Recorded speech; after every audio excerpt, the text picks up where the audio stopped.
Hi guys, வணக்கம் மங்காளி.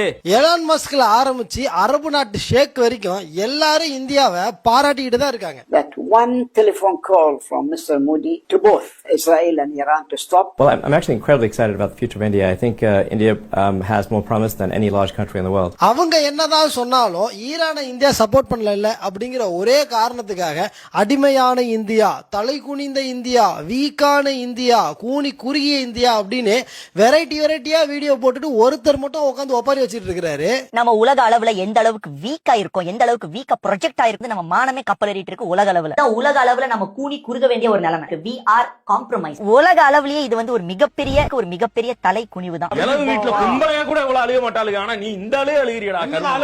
இந்த ஆளே அழுகிற நீ. சோ இந்த வீடியோல நம்ம பார்க்க போறது நம்ம உசைன் ப்ரோ செட் இல்ல, நம்ம உசைன் ப்ரோ ஒப்பாரிகள். இன்னைக்கு ஒரு புக்கே எல்லாரும் வாங்க. ஃபர்ஸ்ட் நம்ம உசைன் ப்ரோவோட இந்த போஸ்ட பார்த்துட்டு வாங்களேன். ஈரானுடைய சுப்ரீம் லீடர் கமேனி ஒரு மண்டியிடாத மாவீரர், the man who refuse to bend the knee அப்படின்னு போஸ்ட் போட்டிருக்காரு. அந்த போஸ்டுக்கு யாரோ ஒருத்தர் நெகட்டிவா கமெண்ட் பண்ணிருக்காங்க. அதுக்கு சம்பந்தமே இல்லாம இவர் என்ன ரிப்ளை கொடுத்திருக்காருன்னு நீங்களே பாருங்களேன். பிரைம் மினிஸ்டருடைய அபிஷியல் ஐடியை டேக் பண்ணி வேணும்னா இந்த டான்ஸ் ஆட சொல்லு அப்படின்னு சொல்லி போட்டிருக்கிறாரு. இல்ல, எனக்கு புரியல. ஈரானுடைய அதிபர் உங்களுக்கு மண்டியிடாத மாவீரர், ஆனா இந்தியாவுடைய பிரைம் மினிஸ்டர் உங்களுக்கு என்ன மைண்ட் செட் இது? இது கூட பரவாயில்ல. அண்ணன் போன மாசம் ஏதோ ஒரு ஒப்பாரி வச்சார்ல, அது என்ன ஒப்பாரி? அது எப்ஸ்டீன் ஃபைல்ஸ் நிறைய இடத்துல என்ன சொல்லிருக்குன்னா, ஃபாரின்ல இருந்து நாங்க அண்டர் ஏஜ் குழந்தைங்களையும் பெண்களையும் ஃபிளைட் மூலமா கொண்டு வரோம் சொல்லிருக்காங்க. அப்போ ஒரு வழியில நாமளும் சப்ளையர்ஸா? எப்ஸ்டீன் மேட்டர்ல இந்தியாவை கோர்த்து விட்டு சின்ன பிள்ளைங்களும் ஏதோ நாம சப்ளை பண்ண மாதிரி ஓவரா பொங்க வச்சாரு. ஆனா 13 வயசு குழந்தைய கல்யாணம் பண்ணிக்கலான்னு சட்டம் போட்ட இந்த கமேனி இவருக்கு மண்டியிடாத மாவீரராமா. சின்ன பிள்ளைங்களை தப்பா பயன்படுத்தின எப்ஸ்டீன் அயோக்கியன், அதையே சட்டமாக்கி அபிஷியலா அனுமதி கொடுத்த இந்த கமேனி மட்டும் எப்படி உங்களுக்கு மாவீரன் ஆனாரு? நீ கேட்ட ஒவ்வொரு கேள்வி என்ன செருப்பால் அடிச்ச மாதிரி இருக்குடா. அதுவும் கமேனியை பத்தி பேசும்போது அண்ணன் எவ்வளவு பவ்யமா பேசுறாருன்னு பாருங்களேன். சுப்ரீம் லீடர் இப்போ மறைந்த ஹஜ்ரத் ஆயத்தொல்லா, அவர் பேரு அலி உசைன் கமேனி. அப்படி மரியாதை இல்லாம பேரை சொல்ல மாட்டாராமா. அப்படியே பவ்யமா ஹஸ்ரத் அயத்துல்லான்னு தான் சொல்லுவாராமா. அதாவது மாட்சிமை தாங்கிய கண்ணியமிகு உயர் தலைவர்னு தான் சொல்லுவாராம். ஆனா உங்களை அடிச்சுக்க முடியாது. என்ன அடி சிங்கிறீங்களே. ஆடை சுதந்திரம் வேணும்னு கேட்ட பொண்ணுங்களை போட்டு தள்ளது. ஆண்கள் எப்ப வேணா டைவர்ஸ் வாங்கிக்கலாம், பொண்ணுங்க டைவர்ஸ் வாங்குறதுக்கு மட்டும் ப்ராப்பர் ரீசன் வேணும்னு ரெஸ்ட்ரிக்ஷன் கொண்டு வந்தவர். 13 வயசு குழந்தைய கல்யாணம் பண்ணிக்கலாம்னு சட்டம் போட்டவர். உங்களுக்கு மண்டியிடாத மாவீரன், மாட்சிமை தாங்கியவர், கண்ணியமிகு உயர் தலைவர், என்ன அடி. பன்னியோட பெட்டக்ஸ்ல பத்த வச்சு விட்டோம்னா அது பத்த வச்சவனை விட்டுட்டு பாக்குறவனை எல்லாம் கடிச்சுக்கிட்டு ஓடுமாமா. அந்த மாதிரி இவர் எந்த மேட்டருக்கு யார கோத்து விடுறாருன்னு நீங்களே பாருங்களேன். விஷயம் ரீசெண்டா நடந்து நம்ம மானமே கப்பலேறிட்டு இருக்கு உலக அளவுல. இந்த ஷிப்பை ஒரு யுஎஸ் சப்மரீன் மூழ்கடிச்சிருக்கு. இந்தியன் கவர்மெண்ட் என்ன சொல்லுதுன்னா, இந்த பிரச்சனையில எங்களை உள்ள கொண்டு வராதீங்க. ஈரானுடைய கப்பலை அமெரிக்கா மூழ்கடிச்சதுக்கு நாம குரல் கொடுக்கலையாமா. அதனால இந்தியாவுடைய மானம் கப்பலேறுதாமா. தெருவுல போகும்போது உங்க அப்பா எவங்கிட்ட செருப்படி வாங்கினா எங்க அப்பா எதுக்கு அதுக்கு அசிங்க பண்ணோம்? ஈரானுடைய கப்பலை அமெரிக்கா அடிச்சது சர்வதேச கடல் எல்லையில வச்சு அடிச்சிருக்கானுங்க. அதுக்கு இந்தியாவுடைய மானம் ஏன் கப்பல் ஏற போகுது? அப்படி கேளு.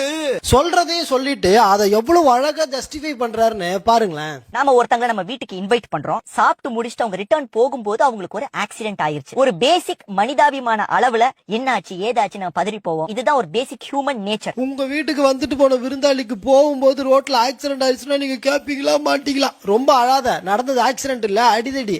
எங்க வீட்டுக்கு வந்துட்டு போனவன் ரோட்ல போய் அவங்கிட்டே வாங்கி கட்டிக்கிட்டா அதுக்கு நாங்க ஏன் தெருவுல இறங்கி சண்டை போடணும்? அதுவும் Indian Ocean is not a ocean of India. இந்திய பெருங்கடல் இந்தியாவுக்கு சொந்தம் இல்லைன்னு சொல்லிட்டாங்களாமா. இந்தியன் கவர்மெண்ட் என்ன சொல்லுதுன்னா, இந்த பிரச்சனையில எங்களை உள்ள கொண்டு வராதீங்க. Indian Ocean is not ocean of India அப்படின்னு சொல்றாங்க. நம்ம உசைனுக்கு உண்மையிலேயே இதெல்லாம் தெரியாதா, இல்ல தெரியாத மாதிரி நடிக்கிறாரா? இவன் பச்சை புள்ள மாதிரி இருக்கான், இல்ல அப்படி நடிக்கிறானு எனக்கு ஒரு சந்தேகமா இருக்கு. ஆப்பிரிக்கால ஆரம்பிச்சு ஆஸ்திரேலியா வரைக்கும் இருக்கக்கூடிய கடலுக்கு இந்திய பெருங்கடல் தான் பேரு. அதுக்காக அது மொத்தமும் இந்தியாவுடைய பெருங்கடல்னு அர்த்தம் கிடையாது. 12 நாட்டிகல்ஸ் தான் நம்மளுது. வருது, மற்றது எல்லாமே ப்ளூ வாட்டர் ஏரியா, சர்வதேச கடல் எல்லைன்னு சொல்லுவாங்க. இதுக்கு தான் படிக்கடான்னு அடிச்சுக்கிட்டேன். அதுவும் ஈரானுடைய கப்பலை அமெரிக்கா எங்க வச்சு அடிச்சிருக்கான் அப்படிங்கறத மேப்ல போட்டு லொகேஷனை காட்டுறேன், நீங்களே பார்த்துட்டு இதுல இந்தியாவுக்கு ஏதாவது சம்பந்தம் இருக்கா அப்படின்றத கமெண்ட்ல சொல்லுங்களேன். பாருங்க பார்க்கலாம். பாத்தீங்களா, இதுக்கும் இந்தியாவுக்கும் என்ன சம்பந்தம்?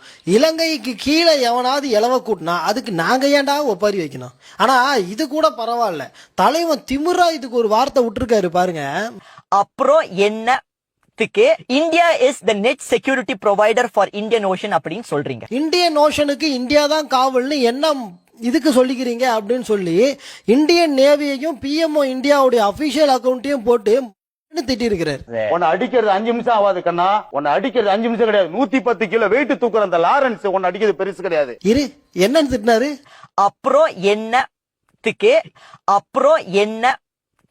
பாத்திரத்தை கலப்பாத, லவ் பேர்ட்ஸ் வளர்கிற பானை மாதிரி உன் மண்டை. கண்ணு கூசுற மாதிரி உன் கபாலத்தை வச்சுக்கிட்டு இந்தியன் நேவியை பார்த்து இந்த மாதிரி வார்த்தையெல்லாம் உனக்கு தேவைதானா? புடா சொட்ட என்னடா அப்படி பாடி ஷேமிங்லாம் பண்ற அப்படின்னு சொல்லி தயவு செஞ்சு நினைக்காதீங்க. இவர் மட்டும் ஈரானுக்கு சப்போர்ட் பண்ணிக்கிட்டு India, Indian navy, Indian prime மினிஸ்டர்னு எல்லாரையும் கலாய்ப்பாராமா. நாங்க மட்டும் ரொம்ப எத்திக்கலா கிரிட்டிசைஸ் பண்ணணும் அப்படின்னா எப்படி முடியும்? அதான் போற போக்கில் லைட்டா குத்தி விட்டேன், தப்பா எடுத்துக்காதீங்க. சாரி மாமா.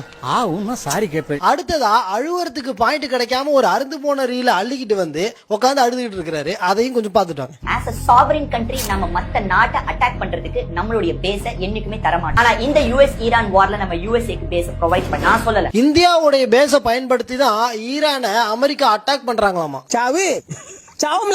இப்படி உருட்டி விட்டது கூட பரவாயில்ல, அதுக்கு ஒரு ஆதாரம் ஒண்ணு காட்டி இருக்கிறாரு பாருங்க. நான் சொல்லல, இந்த கிளிப்ப பாருங்க. Our bases have been destroyed. Our harbor. உள்ளூர் உதயா டிவில உட்காந்து பேசுற மாதிரி யூஎஸ்ல யாராவது உட்காந்துக்கிட்டு பேசினா அதெல்லாம் ஒரு சோர்ஸா? தற்குறி. இதை ஃபேக் நியூஸ்னு கண்டுபிடிச்சி 11 நாள் ஆகுது. இந்தியன் கவர்மெண்ட் இது ஒரு பேஸ்லெஸ் அலிகேஷன் சொல்லி அபிஷியலாவே ரிஜெக்ட் பண்ணிருக்காங்க. வெக்கமா இல்ல? ஃபேக் நியூஸ் அள்ளிக்கிட்டு வந்து ப்ரொபகண்டா பண்ணது இல்லாம மறுபடியும் பிரைம் மினிஸ்டரை பார்த்து ஒரு கெட்ட வார்த்தையை பயன்படுத்தி இருக்காரு. நியாயேன ராஜ்யம். எனக்கு ஒரு விஷயம் புரியல. பிரைம் மினிஸ்டர் சொன்ன ஒரு வார்த்தையை கெட்ட வார்த்தையை ட்விஸ்ட் பண்றாரு. எப்ஸ்டீன் ஃபைல்ஸ்ல இந்தியாவையும் பிரைம் மினிஸ்டரையும் கனெக்ட் பண்ணி ப்ரொபகண்டா பண்றாரு. இந்தியன் பிரைம் மினிஸ்டரோட அபிஷியல் ஹேண்டில் டேக் பண்ணி கெட்ட வார்த்தையில திட்டி இருக்கிறாரு. இப்ப இந்தியன் நேவியையும் பிஎம்ஓவையும் ஓப்பனா சொல்லி கேட்டிருக்கிறாரு. இதுக்கு மேல என்ன பண்ணா இந்த இன்ஃபர்மேஷன் அண்ட் பிராட்காஸ்டிங் மினிஸ்ட்ரி கண்ணை திறப்பீங்க? இவ்வளவு அமளிதுமணி இங்க நடந்துட்டு இருக்கு, டம்மியா உட்கார்ந்து ஒருத்தர் மிச்சம் தின்னுட்டு இருக்கான். நம்ம உசைன் ப்ரோ இவ்வளவு நேரமா ஈரானுக்கு சப்போர்ட் பண்ணிட்டு கடைசியா ஒரு அட்வைஸ் ஒன்னு போட்டாரு பாருங்க, நெஞ்செல்லாம் கலகிருச்சு. படிப்பறிவை பார்க்காம மத அடிப்படையில் மட்டும் ஒரு தலைவரை தேர்ந்தெடுக்கும் பொழுது இந்த மாதிரி தான் உலக அளவுல நம்ம கூனி குறுக வேண்டிய ஒரு நிலைமை. படிப்பறிவு பார்க்காம மத அடிப்படையில தலைவரை தேர்ந்தெடுத்ததால இந்தியா கூனி குறுகி நிக்குதாமா. ஆமா, உங்க ஆளுங்களை சப்போர்ட் பண்ணி எங்க ஆர்மி அனுப்பியிருந்தா இழிச்சுக்கிட்டு இருந்திருப்ப. அமெரிக்கா அங்க அடிச்சதுக்கு இங்க உட்காந்து அனுத்திக்கிட்டு இருக்க. நீ எல்லாம் மத அரசியல் பத்தி பாடம் எடுக்கிற. வீட்டுல ஏதாவது பெரிய அதுவும் அது என்ன டைலாக், அது திரும்ப பிளே பண்ணு.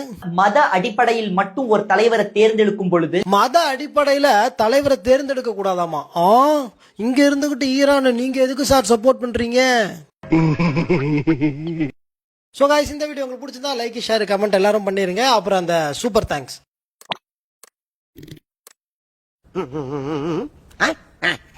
நிறைய பேர் சப்ஸ்கிரைப் பண்ணாம இந்த வீடியோ பார்த்துட்டு இருக்கீங்க. ஸோ சப்ஸ்கிரைப் பண்ணாம பாக்குறவங்க உடனே சப்ஸ்கிரைப் பண்ணிருங்க. நம்ம ரிசர்ச் வீடியோ பார்க்கணும்னு ஆசைப்படுறவங்க சப்ஸ்கிரைப் பட்டனுக்கு பக்கத்துல ஜாயின் ஒரு பட்டன் இருக்கும், அதை கிளிக் பண்ணி அதில் வரக்கூடிய ஆக்சஸ் அனபிள் பண்ணிக்கிட்டீங்க அப்படின்னா நம்ம ரிசர்ச் வீடியோனுடைய ஆக்சஸ் எல்லாம் உங்களுக்கு கிடைச்சிரும். அப்ப நான் உத்தரவு வாங்கிட்டுமா? டாடா. உங்க வீட்டு பிள்ளையா நினைச்சு எல்லாரும் என்னை மன்னிச்சிருக்க.